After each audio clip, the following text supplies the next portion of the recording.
The peaceful towns and wide fields of eastern Oregon, Washington, and Idaho sit quietly under the Grand Cascade Mountains. While many enjoy the vibrant landscapes of the West, the vast, mysterious areas of the East remain undiscovered, whispering ancient stories.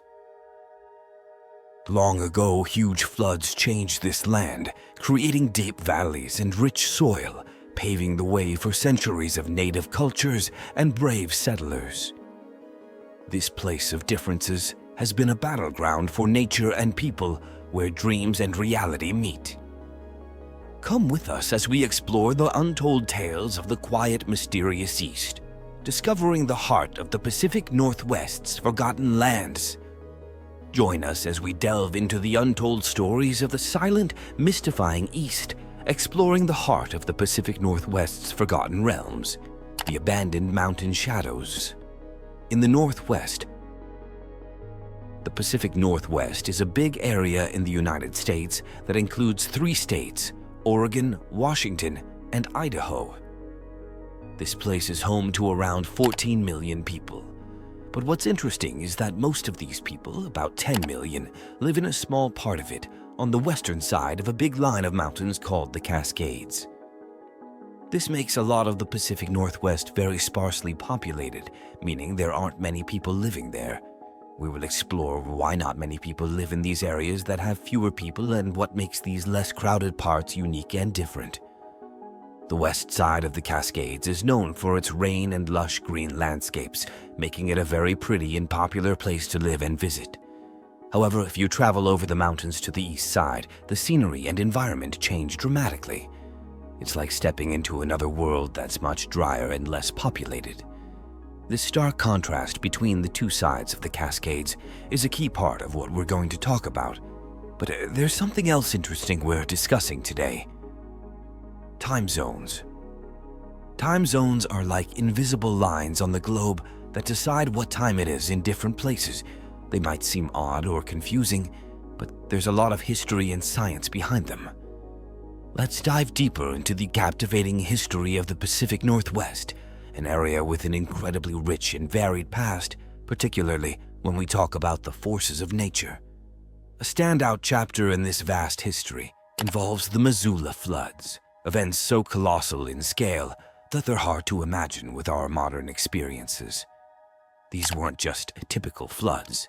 They were on a scale beyond anything we know today, originating back in a time known as the end of the last ice age, specifically between 15,000 and 13,000 years ago.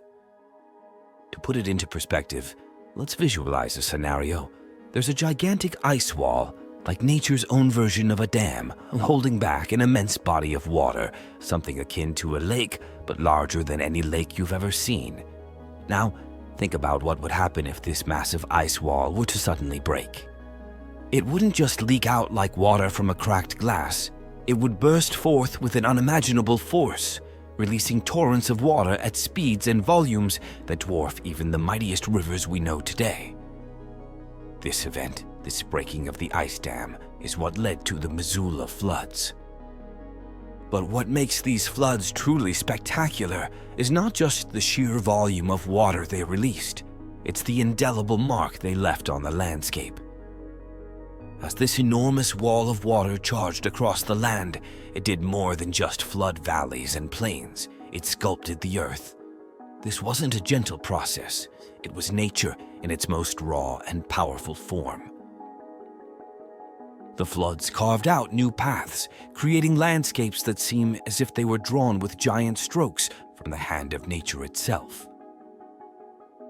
The story of the Pacific Northwest is not just about the people who live there now, or the rainy and green landscapes we often think of. It's also about these dramatic natural events and how they've shaped the land and the region's history. The Missoula floods, for example, played a huge role in forming the geography and soil of the area, which in turn affects the types of plants that grow, the animals that live there, and even the way people use the land. A long time ago, there was a huge ice wall that held back a lot of water. When this ice wall broke, a tremendous amount of water rushed out over what we now call Washington and Oregon. This water was so powerful, it changed the shape of the land, creating new valleys and hills. This event also left behind very good dirt, the kind that is excellent for growing crops. Around the same time, the first people are thought to have come to the Pacific Northwest. They might have built simple boats and sailed down the coast until they reached the areas we now know as Oregon and Washington. These first people formed the beginnings of the tribes we know today in the Pacific Northwest, such as the Chinook, Nez Perce, Salish, and Tillamook. There were many more tribes too. These tribes lived differently from the tribes in other areas, like the Great Plains, because they had lots of rivers full of fish and fertile land. So they didn't need to move around a lot. They could stay in one place, grow their food, and fish. However, everything started to change when European explorers arrived in the 1700s. They were searching for a shortcut by sea from the Atlantic to the Pacific, which they called the Northwest Passage. Explorers like James Cook and George Vancouver were among the first Europeans to see this part of the world. They drew maps of the coastline and met the people who lived there. The Europeans traded with the tribes, especially for animal furs, which were very valuable back in Europe. The arrival of these explorers marked the beginning of big changes. The trades they made introduced new goods to the native tribes, but this contact also brought challenges. European explorers and later settlers brought new diseases, different ways of living, and new beliefs that would greatly change the lives of the native peoples. The land rich in resources attracted more and more Europeans and Americans, leading to conflicts and significant shifts in the way of life for the indigenous tribes. As more Europeans and Americans came to the Pacific Northwest, they wanted to use the land for themselves, for farming, trapping, and later for building towns and cities.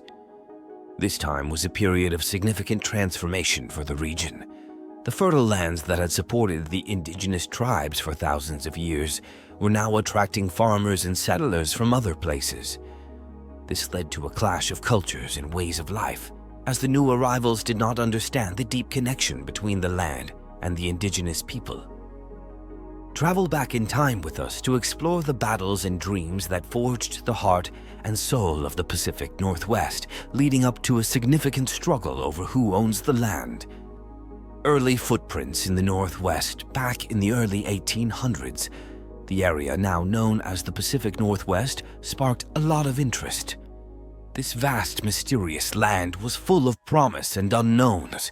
Amidst this backdrop, two adventurous souls, Lewis and Clark, embarked on a grand expedition.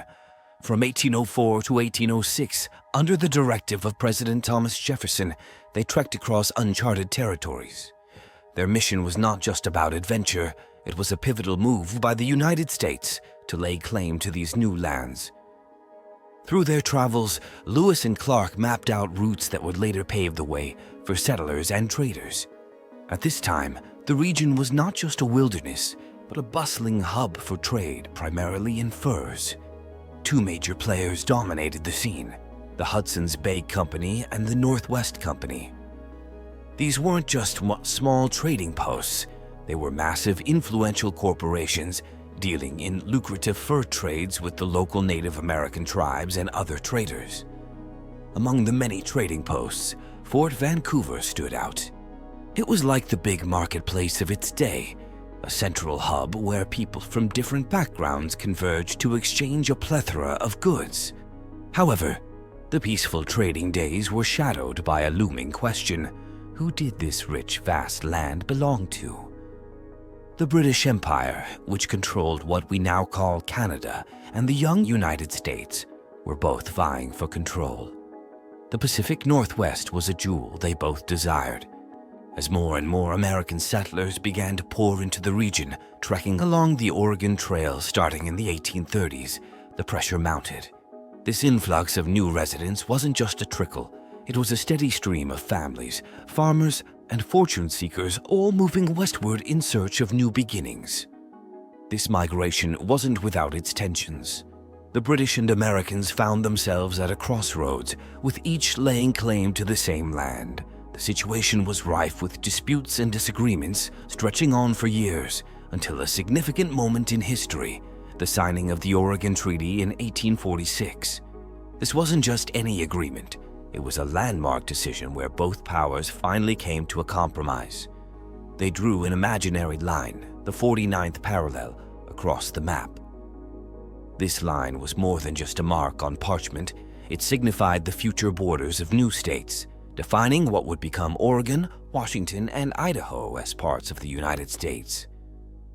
Once it was clear that this land was part of the United States, the area started to become official states. Oregon was the first in 1859, then came Washington State in 1889, and finally Idaho in 1890.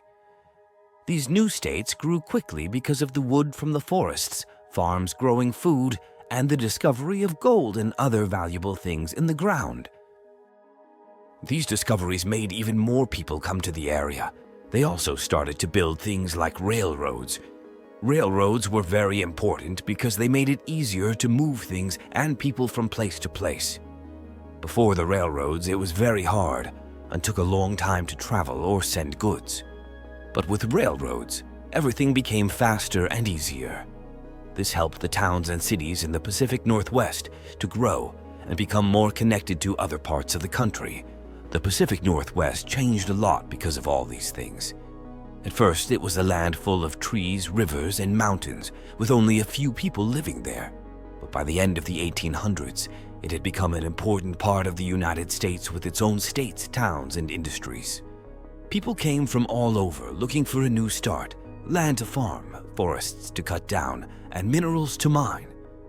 This was a time of big changes and growth for the Pacific Northwest, setting the stage for the region we know today. The story of the Pacific Northwest isn't just about the people who live there, it's also about the land itself, the place where the Native American tribes chose to settle and where later the American and British pioneers built their new homes, was greatly influenced by the area's geography. But before we dive deeper into the rich geographical tapestry of the Pacific Northwest, remember, if you find this topic interesting, don't forget to subscribe to our channel. We have many more engaging and informative geography videos waiting for you, just a click away. Now, back to the captivating landscape of the Pacific Northwest. This region is famously split into two very different parts by the Cascade mountain range. This giant wall of mountains has created two distinct areas, the Western Pacific Northwest and the Eastern Pacific Northwest. Each side has its own unique weather patterns, plant and animal life, and ways that people make their living from the land. But one thing that both sides share is the marks left by ancient floods, known as the Missoula floods. Let's travel to the eastern part of Washington State, where you'll find an extraordinary place called the Channel Scablands. This vast area is full of strange and dramatic landscapes, old river channels carved into the ground, huge waves of stone frozen in time, and large holes that were once filled by swirling floodwaters. For a long time, no one could explain how this bizarre landscape came to be. It was a real-life mystery. Moving to the border between Oregon and Washington, there's another marvel of nature, the Columbia River Gorge. This breathtaking canyon was also touched by the Missoula floods.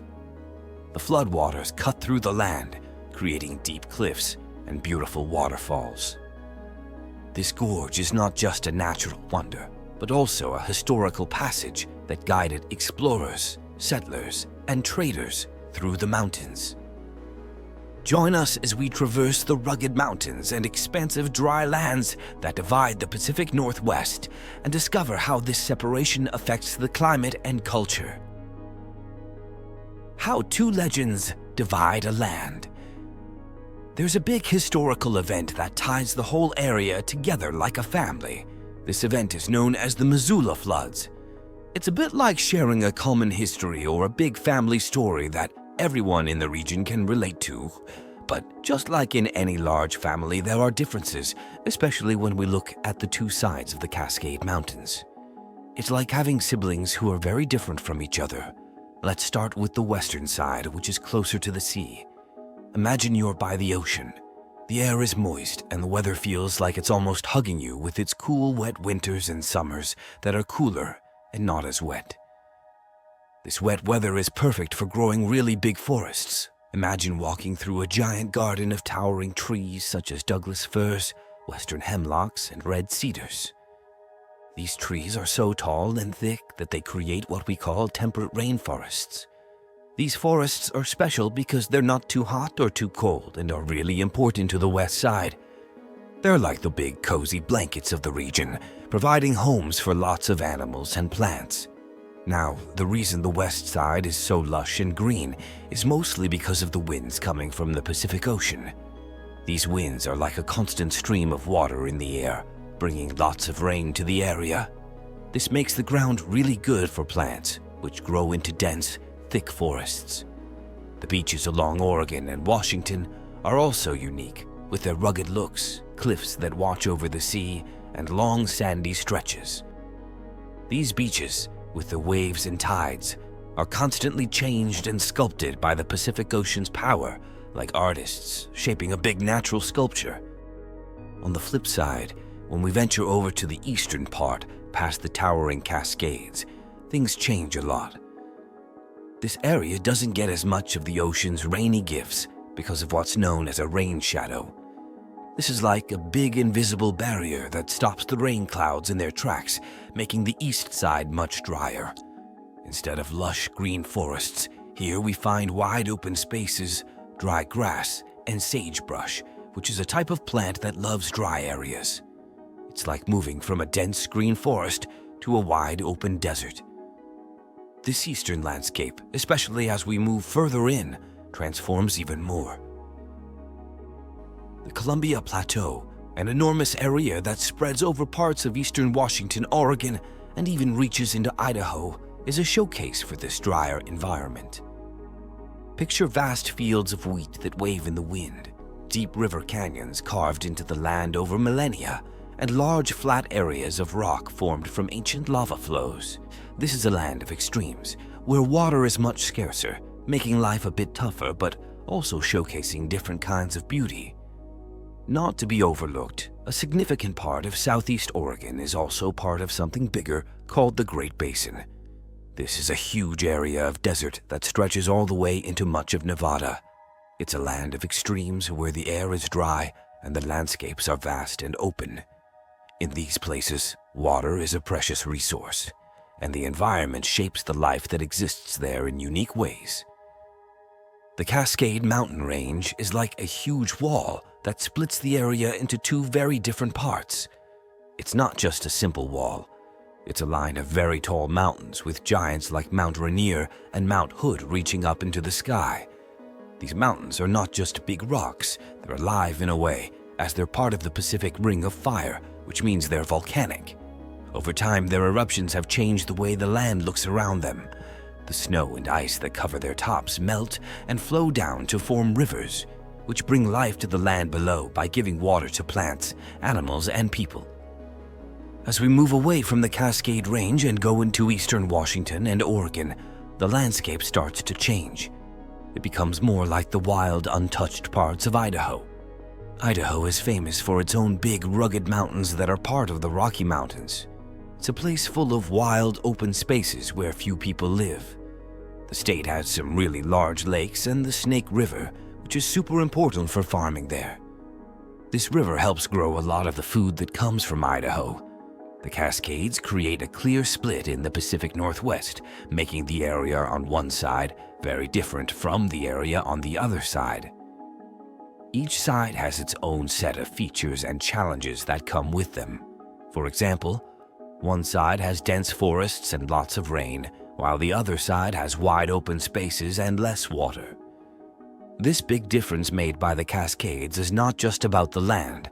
It also affects where people choose to live. Most people, about 72%, live on the western side of the Cascades.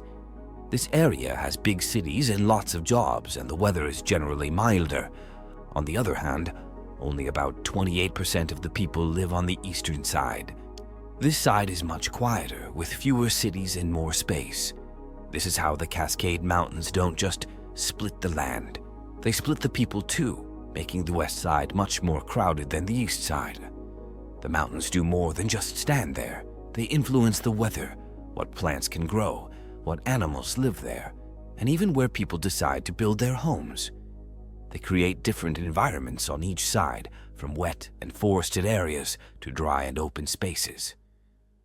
Venture into the lush, vibrant western side of the Pacific Northwest, where life thrives in abundance, starkly contrasting with the eastern side's dry, silent, and vast expanses. Where the west grows green and the east stays quiet. The reason why more people live in the western Pacific Northwest compared to the eastern part can be understood by looking at nature and the way people have built their lives around it. Let's dive deeper into this. First off, the western part has a kind of weather that is really friendly for living and farming. It doesn't get too hot or too cold, and there's plenty of rain all year round. This rain makes the land very green and fertile, perfect for growing lots of different plants and crops. One special place is the Willamette Valley in Oregon. This valley is like a giant garden that can grow almost anything, making it one of the best places in the whole country for farming. Now, it's not just about the good weather and fertile land. The western Pacific Northwest is also covered in huge forests. These forests have been very important for a long time because they provide wood, which is used for building things and making paper. The wood from these forests has helped lots of people make a living, especially in places like Oregon and Washington. Imagine whole communities working together, cutting down trees and turning them into lumber to build houses and other things. But there's more to it than just farming and wood. The western Pacific Northwest has some big rivers like the Columbia and the Willamette. These rivers have been super important for trading and moving goods around. Long ago, before there were many roads or cars, people and goods moved mostly by water. These rivers made it easy for early settlers to come and start new lives, and they helped towns grow into big cities. Today, cities like Seattle, Portland, and Tacoma are big and bustling because they started out as important places for ships to come in and out, bringing goods and people. All these things, the mild weather, fertile land, big forests, and helpful rivers, have made the western Pacific Northwest a place where lots of people want to live. Over time, more and more people have moved there, making it a busy, lively place with cities, jobs, and schools. On the other side of the story, the eastern Pacific Northwest is quite different. This area sits in the shadow of the Cascade Mountains, which means it doesn't get much rain.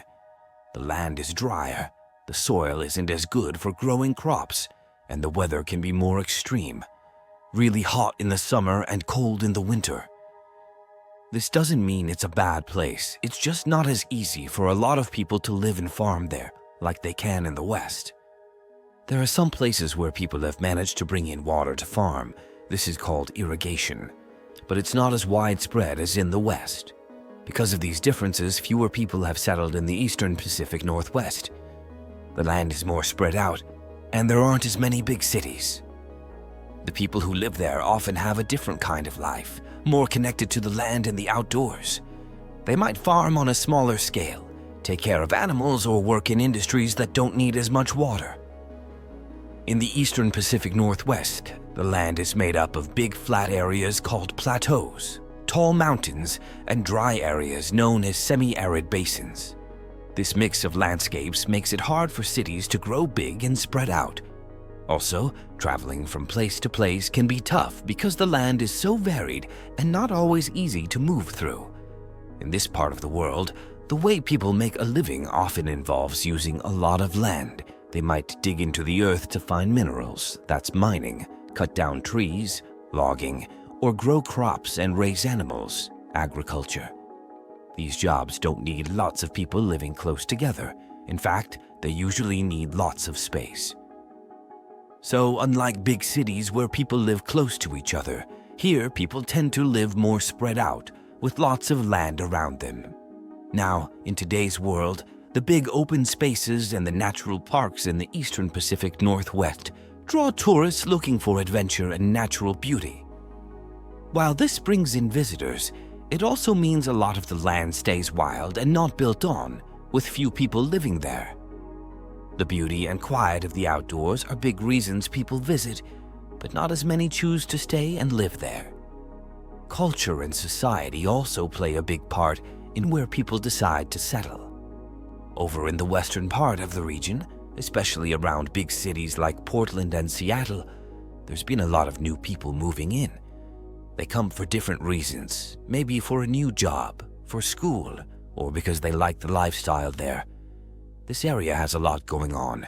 There are more jobs, schools, and things to do, so once people start moving there, even more come, creating a cycle of growth. As more people move in, there's a need for more shops, restaurants, and other services, which makes even more people want to come. This doesn't mean the Eastern Pacific Northwest doesn't have its own appeal. The wide open spaces, the quiet, and the chance to live a life closer to nature attract people who love the outdoors and a quieter way of life. But the kinds of jobs and ways to make a living here are different. They're often more about the land and less about working in offices or stores. Because of this, the area attracts a smaller group of people compared to the West. Step into the contemporary era of the Pacific Northwest, where bustling cities and rapidly evolving towns paint a complex and evolving picture of this region's split personality. The weird world of Point Roberts. In today's Western Pacific Northwest, the largest urban area is around Seattle, Washington, where more than 4 million people live. This big city area is full of life and activities, making it the heart of the region. Following Seattle is Portland, Oregon, with around 2.5 million people. It's another bustling city area known for its culture and green spaces. Then there's Eugene, Oregon, which is smaller compared to Seattle and Portland, with about 400,000 people, but it's still a significant hub for education and arts. On the other side of the region, in the Eastern Pacific Northwest, the cities are smaller but growing fast. Boise, Idaho is the largest, with about 760,000 people. It's known for its friendly communities and outdoor activities. Then there's Spokane, Washington, with 600,000 people, offering a mix of city life and nature.